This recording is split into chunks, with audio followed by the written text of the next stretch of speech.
திருக்குறள் சொந்தங்களுக்கு வணக்கம். இன்னைக்கு நேர்காணல நம்மளோட இருந்திருப்பவர் பாஜகவின் மருத்துவ அணியின் மாநில செயலாளரும் லைஃப் லைன் ஹாஸ்பிட்டல் நிறுவன மருத்துவர் திரு டாக்டர் ஜெயஸ் ராஜ்குமார் அவர்கள். வணக்கம். வணக்கம் கார்த்திக்ஜி. வணக்கம் நேர்களுக்கும். 2 சம்பவம் நடைபெற்றிருக்கு. ஃபர்ஸ்ட் இந்த நாங்குநேரி சம்பவம் ரொம்ப கொடூரமா கொஞ்ச நாளைக்கு முன்னாடிதான் பார்த்திருப்போம். ஒரு மாணவரை இன்னொரு மாணவர் சக மாணவர் ஜாதிய ரீதியான தாக்குதல் அருவாள் எடுத்து வெட்டியிருக்காரு. அது முடிஞ்சு அதே பகுதியில மீண்டும் ஜாதிய மோதல்கள் நடைபெற்றிருக்கு. என்ன பாக்குறீங்க? ஜாதி சமூக நீதினு சொல்ற தமிழகத்துல தொடர்ந்து இந்த மாதிரி ஜாதிய மோதல்கள் நடைபெறுது.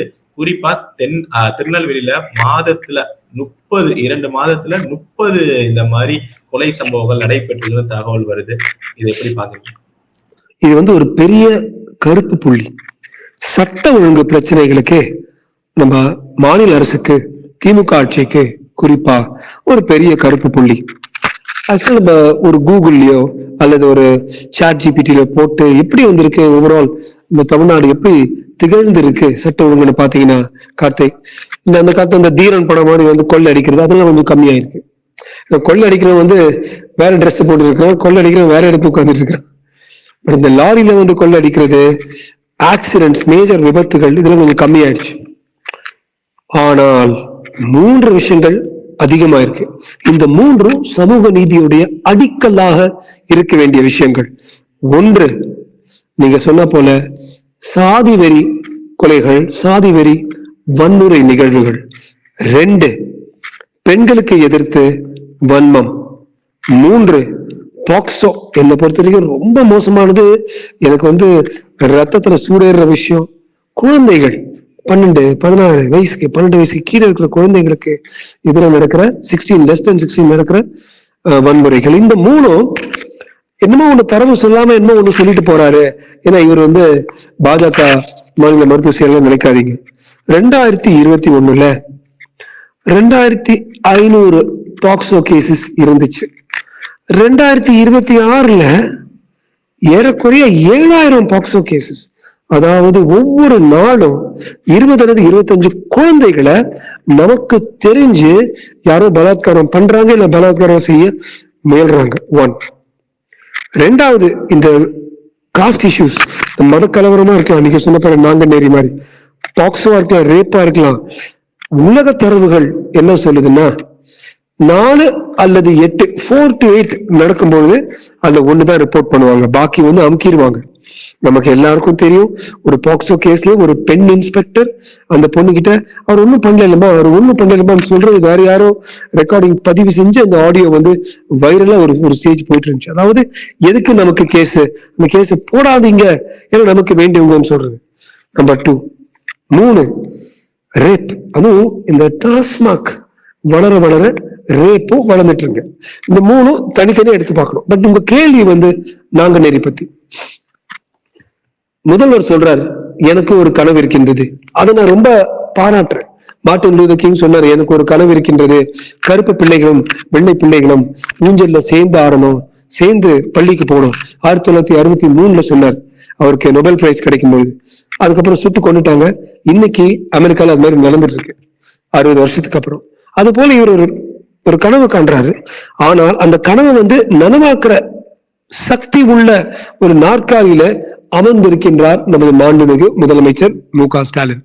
அப்படி இருந்தால் சமூக நீதி சொல்லி சொல்லி பறைசாற்றும் ஒரு கழகம் எப்படி இது மாதிரி இந்த நாங்குநேரிலாம் அனுமதி அளிச்சது? கார்த்திக், யோசிச்சு பாருங்க. எந்த அளவுக்கு சமுதாய நீதி அவங்களுக்கு அவ்வளவு முக்கியம், சமூக நீதி முக்கியம்னா, அம்பேத்கர் ஐயாவே 3 நீதி வேணும்: சமூக நீதி, அரசியல் நீதி, பொருளாதார நீதி. 3 நீதி எல்லா இந்திய குடிமக்களுக்கு கொடுக்கணும்னு அடிச்சு சொல்லியிருந்தாரு நமது அரசியல் சாசன முன்னுரையிலே, பிரியாம்பிள்லயே. இதுல கனிமொழி அக்கா பார்லிமெண்ட்ல இங்க ஒரு இடத்துல கிளியரா சொல்லியிருக்காங்க, எங்க திமுகக்கு பொருளாதார நீதியில நம்பிக்கையே இல்லை, எங்களுக்கு சமூக நீதியில மட்டும்தான் நம்பிக்கை. அம்பேத்கர் ஐயாவோட 3 நீதியிலேயே 1 நீதி தான் எடுத்து, அதுவும் வெறும் சமூக நீதி தான். அதாவது பொருளாதார நீதியில நமக்கு நம்பிக்கை இல்லை என்றால், ஒரு பிச்சைக்காரன் வரும்போது நீ எந்த இதையும் கேட்போம், நீ எந்த சாதி, அப்பதான் நான் காசு போடுவேன்னா, கார்த்திக், நேர்களுக்கும் சொல்றேன், வறுமைக்கும் கஷ்டத்துக்கும் சாதி இல்லை, சமுதாயம் இல்லை.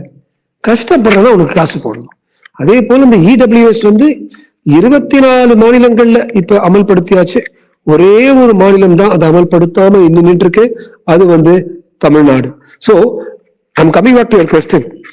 பொருளாதார நீதியை வேற எந்த மாநிலமும் தள்ளி வைக்காத அளவுக்கு நாங்க தள்ளி வைப்போம், சமூக நீதி மட்டும் வளர்ப்போம் சொல்லிட்டு ஒரு மாசத்துக்குள்ள எப்படி 30 வன்முறை நிகழ்வுகள் நடந்துச்சுன்னா எங்க இருந்து போய் சமூக நீதி நடந்துட்டு இருக்குன்னு சொல்லுவோம். 69% ஏன் ஒவ்வொருத்தரும் இப்படி பாக்குறாங்க? 69% இடஒதுக்கீடு சமுதாயம் உடைய அடிப்படையில அந்த காலத்துல அம்பேத்கரையாவே எழுதியிருக்காரு. இதெல்லாம் போடும்போது 10 வருஷத்துக்கு திருப்பி அங்க போய் கம்மிப்படுத்தி இவங்களுக்கு எல்லாம் ஒரு நாள் சமூக நீதி, பொருளாதார நீதி, அரசு நீதி எல்லாருக்கும் ஒரு அதுதான் நம்ம RSSல பசுத்தெய்வ குடும்பம் எல்லாம் ஒண்ணுன்னு சொல்றாங்க. RSSல நீ சங்கிங்கிறாங்க நம்ம ஆளுங்க. இதான்ப்பா அம்பேத்கர் சொன்னாரு. சோ இன்னைக்கு அதே மாதிரி இதை ஒட்டி இன்னொரு கேள்வி நீங்க சொன்னனால, திருமாவளவன் அவர்கள் இதுவரையும் தோழமை சூட்டல் அப்படிங்கிறது கொஞ்சமா பண்ணிட்டு இருந்தாரு. பட் இந்த விஷயத்துல நம்ம பார்த்திருப்போம், நாங்குநேரி விஷயமா இருக்கட்டும், இல்ல சிவகங்கையில நடந்த அந்த போலீஸ் கஸ்டடியல் டெத்லயா இருக்கட்டும், இதற்கு பின்னாடி வலதுசாரி அரசியல் இருக்கு, சங் பரிவார்கள் இருக்குன்னு டோட்டலா திசை மாத்துறாரு. ஒரு கண்டனமோ ஒரு இதுவோ இல்லாம டோட்டலா திசை மாத்துறாரு. இதை எப்படி பாக்குறீங்க இந்த அரசியல? உளறல், ஒரே ஒரு வார்த்தையில சொல்லிவிட்டா உளறல் அரசியல். அதுவும் சிங்கமாக இருக்க வேண்டிய ஒரு தலைவன் அசிங்கமா இத வலது சார்பிய அரசியல்ல ஒரு முறையும் ஒரு தலித்தையும் எந்த வலது சார்பு அரசியல் நம்ம எவ்வளவோ ஸ்கீம்ஸ்ல தலித்துகளுக்கும் இஸ்லாமியர்களுக்கும் மற்ற சிறுபான்மையர்களுக்கும் பெண்களுக்கும் வாரி வாரி வாரி அளித்த பாஜக நீங்க வலது சார்பியர்னு சொல்றீங்களா? அல்லது ஒரு பழங்குடியினரை கொண்டு அங்க தலித் பழங்குடியினரை கொண்டு அங்க மேல ஜனாதிபதியா உட்கார வச்சாங்க, அவங்கள சொல்றீங்களா? எவ்வளவு இந்த முதல் முறையாக 1947 ரொம்ப அதிகபட்சம் தலித் மெம்பர்ஸ் ஆஃப் பார்லிமெண்ட், நாடாளுமன்ற உறுப்பினர் இருக்காங்களே, இவங்கள சொல்றீங்களா? நான் அதே திருமாவளவன் கேட்கிறேன், அப்பா உங்களுக்கு பாவம் ஒரு பக்கம் படி ஒரு பக்கம், உங்களை உதாசீனப்படுத்தி உங்களுடைய சமுதாயத்துல ஒரு கும்பல் அடி மேல அடி அடிச்சிட்டு இருக்காங்க. உங்களை தூக்கி விடுறது பாஜக. உங்களுக்கு ஒரு முறை ஒரு அமைச்சர் பதவி கொடுத்தாங்களா? அல்லது மாநிலத்தை கொடுத்தாங்களா? அல்லது காங்கிரஸோட இருக்கும்போது சண்டை போட்டு ஒரு ராஜ்யசபா சீட் வாங்கி உங்களுக்கு அங்க கொடுத்தாங்களா? உங்க வாக்கு வங்கி உங்க கூட்டணிக்கு வேணும், ஆனா உங்க உதாசீனப்படுத்துறது உங்களை. நீங்க என்ன பண்றீங்க? எங்களை பார்த்து இது சனாதன ஒழித்தல் சனாதன ஒழித்தல் சொல்லி உங்களுடைய வாக்கு வங்கிய ஸ்திரப்படுத்துறதுக்காக நீங்க வலது சார்பில் எல்லாத்துக்கும் விரல் காட்டுறீங்க. அது தப்பு. அது வன்மத்துடன் அதை கண்டிக்கிறேன். காட்டு இன்னொரு ஒரு சம்பவம் என்னன்னா, இதே சிவகங்கையில கொஞ்ச நாளைக்கு முன்னாடி பார்த்துப்போம், தமிழகத்திலே கொந்தளிக்கிய சம்பவம் அஜித் குமார் அவரோட மரணம். இதே போலீஸ் கஸ்டடி, சிபிஐ விசாரணை இருக்கு. அது முடியறதுக்குள்ள இன்னொரு சம்பவம் நடைபெற்றிருக்கு. அதே போலீஸ் டெத்து, திரு ஆகாஷ் அவர்கள் இதே போலீஸாரால் போலீஸ் கஸ்டடியல் டெத்தா நடந்திருக்கு. 26 அப்படின்னு குறைஞ்சபட்சம் சொல்றாங்க, ஆனா சில பேர் 50ங்கிறாங்க. இது மாதிரி இந்த ஆட்சியில நடைபெற்ற போலீஸ் கஸ்டடியல் டெத்து அப்படின்னு. பட் நம்ம 26 குறைஞ்சதை எடுத்துப்போம். இது இவங்க எதிர்கட்சியா இருக்கப்ப சாத்தான்குளத்துல நடந்த இதே போலீஸ் கஸ்டோடியல் டெத்துக்கு கொரோனாவோட ரூல்ஸ் எல்லாம் தாண்டி போய் சாத்தான்கள் காவல்துறையில யார் ஆட்சி பண்றா, சாத்தான்கள் தான் ஆட்சி பண்றாங்கன்னு கேட்ட இதே எதிர்கட்சி தலைவர் இன்னைக்கு இவர் ஆட்சியில 26 போலீஸ் கஸ்டோடியல் டெத் நடந்திருக்கு, மௌனமாக இருக்கிறாங்களே, என்ன காரணம்? இதை எதிர்த்து கம்யூனிஸ்ட் கட்சி போராட்டம் பண்ணி அறிக்கை வெளியிட்டதுல ஒரு இடத்துல கூட அரசாங்கம்னு சொல்லாம வெறும் 19 காவல்துறைன்னு தான் சொல்றாங்க. இந்த போலீஸ் கஸ்டோடியல் டெத்தும் இந்த அரசாங்கத்தோட செயல்பாடுகள் பற்றி உங்களோட பார்வை? நிச்சயமா நமது அரசியல் அமைப்பு திட்டம் படி யார் என்ன பேசணும், கான்ஸ்டிடியூஷன் படி பேசணும். ஒரு மாநில போலீஸ் துறை, காவல்துறை டைரக்டா மாநில உள்துறை அமைச்சர், இங்க மாண்பு ஸ்டாலின் தான் மாநில உள்துறை அமைச்சர். ஹோம் ஆல்சோ அவர் ஹோல்ட் பண்றாரு. Home ministry and chief minister தான் இன்சார்ஜ். ஒரே ஒரு லாக்அப் டெத் இருந்தா கூட அவங்களுடைய தப்பு தான். அதை மட்டும் இவங்க மூடி மறைச்சு நாங்கள் காவல்துறையை இன்னும் வன்மத்துடன் கண்டிக்கிறோம் சிபிஎம் சொன்னா காதுல நான் இது வச்சிருக்கேன் ஸ்பீக்கர் இது மாதிரி அவங்க பூ சுத்துறாங்களா? இன்னொரு விஷயம் எடுத்துங்க, நமது நீதித்துறையுடைய கட்டமைப்பு பாத்தீங்கன்னா இந்தியால 1000 கெட்டவர்கள் 1000 கிரிமினல்ஸ் குற்றவாளிகள் ஃப்ரீயா போகலாம். ஆனா ஒரு நிரபராதி கூட தூக்கிலிடப்படக்கூடாது, ஒரு நிரபராதி கூட சாகக்கூடாதுங்கிறது தான் நமது அரசியலமைப்பு திட்டம், நமது இந்தியன் பீனல் கோட், நமது பாரதிய நியாய சம்ஹிதாவுடைய அடிப்படை. அப்படின்னா நீங்க 26 சொல்றீங்க, 26 வச்சுக்கோங்க, 50 விட்டுருங்க. ஒரு மனிதன் ஒரு நல்ல ஆட்சியில, ராம ராஜ்யத்துல, விக்ரமாதித்யனுடைய ராஜ்யத்துல, அசோகர் ராஜ்யத்துல, ராஜராஜ சோழன் ராஜ்யத்துல, மனு நீதி போல ஒரே ஒரு மனிதன் கூட இறந்தா அது ஏங்க மதுரை புட்டி எரிச்சு போட்டாங்க? ஒரே ஒரு கோவலன் லாக்அப் டெத்ல சேர்த்தான், கண்ணகி எரிச்சு போட்டாங்க மதுரைய. என்ன பொறுத்த வரைக்கும் 26 கோவலன்கள் கொல்லப்பட்டார்கள். ஆனால் அவர்களுக்காக வாதாடுவதற்காக, சிலம்பை தூக்கி எடுப்பதற்காக ஒரு கண்ணகி இல்லையே. எனக்கு கஷ்டமா இருக்கு. ஆனா இது மாதிரி நம்ம சமூக ஊடகங்கள்ல, நம்ம வலைதளங்கள்ல நம்ம வெளியில எடுத்து எப்படி நடக்க முடியும் நம்ம அடிச்சு சொன்னோம்னா ஒரு நாள் நீதி வரும். ஆனா இதை திமுகவும் விட்டுடுறாங்க, காங்கிரஸ் சிபிஐ கம்யூனிசம் பண்ற பார்ட்டிஸும் சரி, அல்லது நீங்க சொன்ன போல விசிகே கூட இவர்களை ஆட்சியை கண்டிக்காம வேற எங்கேயோ போய் கண்டிக்கிறாங்க. இதெல்லாம் தப்பு. நமது அரசு சாசனம் படியே இது சம்பந்தப்பட்ட ஒரு ஆட்சியுடைய கவர்னன்ஸ் ஃபெயிலியர், ஆளுமையுடைய தோல்வி. இது நீங்க எப்படி போட்டாலும் சரி, ஆளுமை தோல்வியாலதான் 26 பேரு லாக்அப் டெத்ல இருக்கிறாங்க. போலீஸ்காரங்க கேட்டா அவங்க தூக்கமா இல்லையா, அவங்க 2 பிரியாணி ஒரு டீ சாப்பிட்டு பேட் மூட்ல இருக்காங்களா அடிக்கிறாங்க. ஒவ்வொரு மினிஸ்டருக்கு பின்னால அவ்வளவு பேர் ஓடிட்டு இருக்காங்க போலீஸ்காரங்க. இங்க ஒரு சின்ன ஒரு நிகழ்வு சொல்றேன். மொரார்ஜி தேசாய் 1977 எமர்ஜென்சிக்கு அப்புறம் வராரு. அங்க அவர் சென்னையில இருந்து மதுரை கார்ல போறதுக்கு 15 கார் ஒரு கான்வாய் கொடுத்தாங்களாம். அவர் சொன்னாரு, எதுக்கு 15 கார்? எனக்கு போலீஸ்காரங்க வேற எங்கேயாவது போக சொல்லுங்க, ஒரே ஒரு கார் எனக்கு முன்னால, ஒரே ஒரு கார் எனக்கு பின்னாலங்க. அவ்வளவு எளிமையாக இருந்த மொரார்ஜி தேசாய் தனக்கு இருந்த அத்தனை பவர்ஸ் சக்திகளையும் மொரார்ஜி தேசாய்க்கு முன்னால இந்திரா காந்தி அவங்க கிட்ட எல்லாம் கொடுத்துக்கிட்டாங்கல்ல.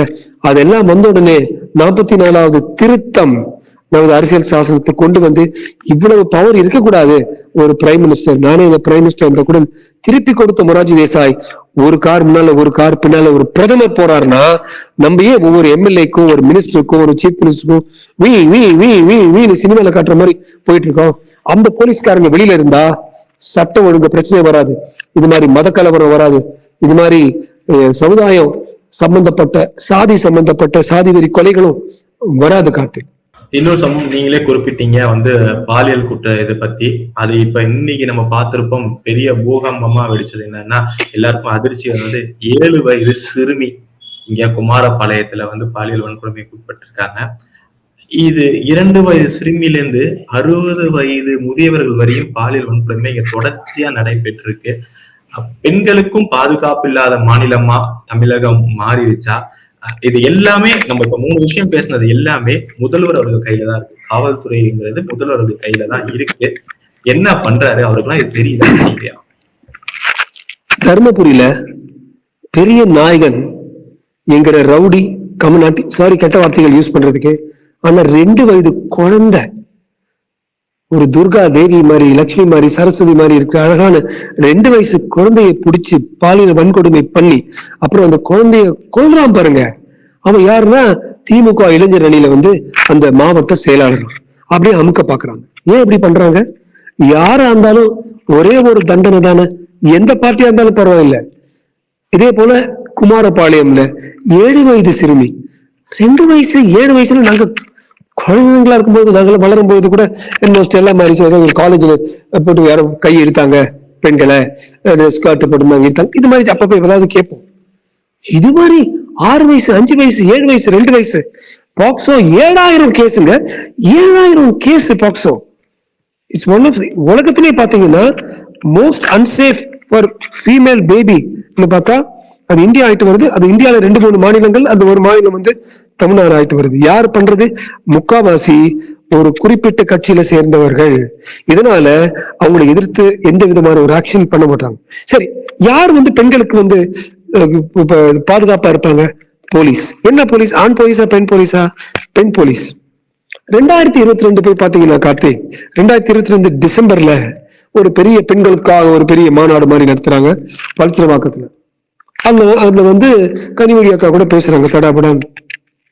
அங்க வந்து 2 பெண் போலீஸ் அவங்க மேலேயே 2 பேர் கைய போடுறாங்க. அந்த பெண் போலீஸ் நடுங்கி கத்தி அழுது, பெண் போலீஸ் அப்ப 15 வயசு பொண்ணு என்ன பண்ணும்? 7 வயசு பொண்ணு என்ன பண்ணும்? 2 வயசு பொண்ணு என்ன பண்ணும்? அவங்க கம்ப்ளைண்ட் கொடுக்குறாங்க.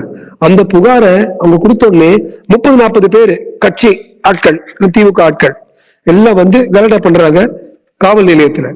இவங்க வந்து உடனே இல்ல நான் என்னமோ அவங்க எங்க பார்க்கும்போது அவங்க கை தவறி பட்டுருச்சு சொல்லி இவங்க புகாரை திருப்பி வாங்குறாங்க. புகார் கொடுக்கிற அளவுக்கு நீங்க வந்து மிஸ்பிஹேவ் பண்ணதே ஒண்ணு, மிரட்டி புகாரை வந்து வாபஸ் வாங்குன்னு சொல்றது எப்பேற்பட்ட ஒரு அராஜகம் நீங்க யோசிச்சு பாருங்க. அப்படி பண்றாங்க பெண் போலீஸ். ஒரு பெரிய ஒரு சொல்ல கார்பரேஷன்ல ஒரு பெரிய பெண்மணி, அந்த வீடியோ கூட நான் சமீபத்தில் யாரும் அனுப்பிச்சாங்க. இன்னொரு மினிஸ்டர் திருப்பி அந்த பெண்மணியோட தோல்ல கையப்படுற அது தள்ளிக்கிட்டே இருக்கு. இவங்களும் ஒரு பெரிய பதவியில இருக்கிறவங்க, அவரும் ஒரு பெரிய பதவியில இருக்காங்க.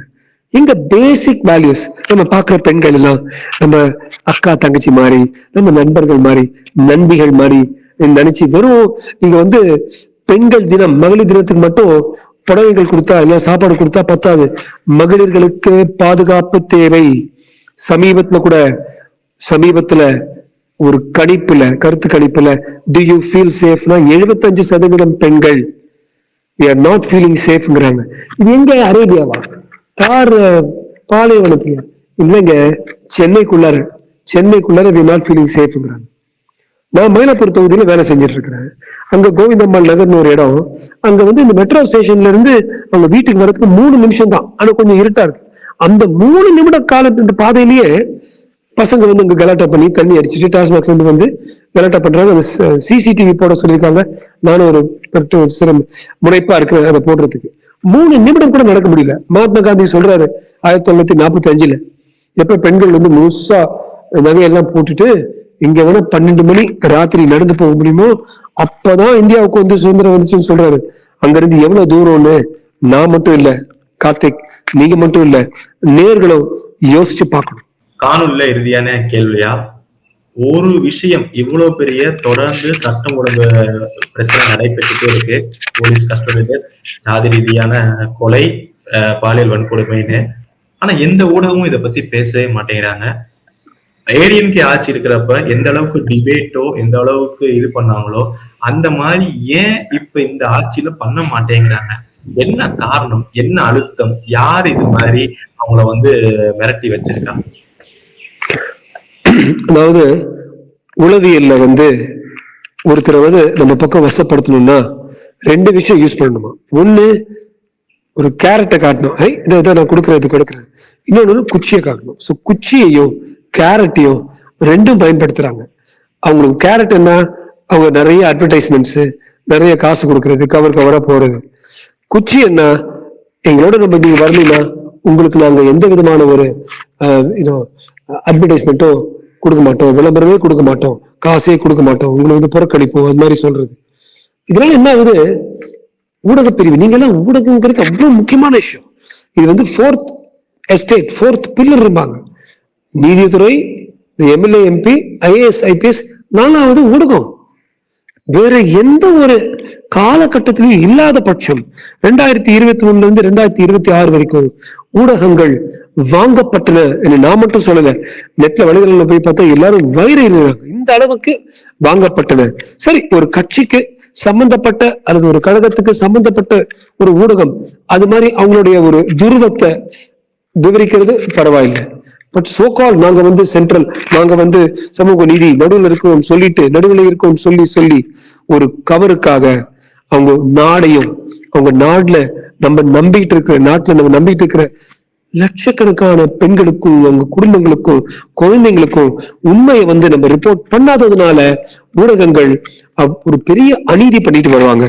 என்னைக்கு இது திருப்பி வந்து ஊடகத்துல இருக்கிறவங்களோட வீட்டுல இருக்கிற பெண்களோ அல்லது பசங்களையோ வந்து இந்த அநீதி அடிக்குமோ, நீ யாராலையும் சொல்ல முடியாது.